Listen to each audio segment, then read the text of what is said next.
I'm Representative Llew and I've also been working on this issue for some time. In fact, the history I have with this issue is Representative Grossbeck from Llew and I had began this process here right after the last session.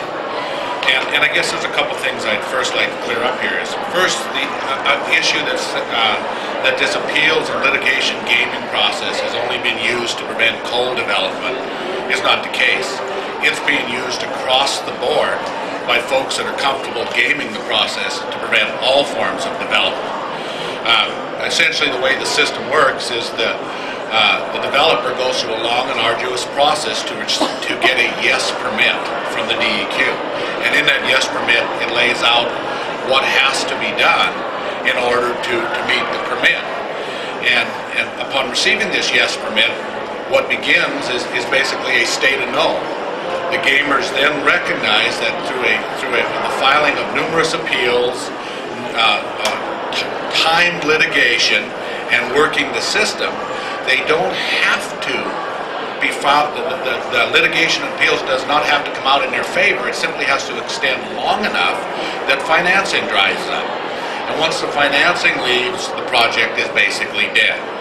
This again does not just happen to coal plants. This happens to development across the state. I also have been working along the lines of a lot of the ideas that you've previously heard. Been working across the aisle, been working with some members of the administration, the Department of Commerce, and the Governor's Economic Development crew to try to come up with a common ground where we can develop safely.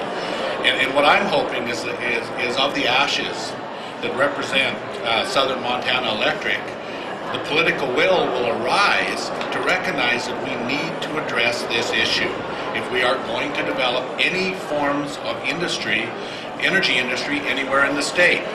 And that we have to find a way to do this. Because right now, a small group of well-organized extreme individuals can utilize the structure of this process to prevent all forms of development. A yes permit in Montana does not currently mean yes in most cases.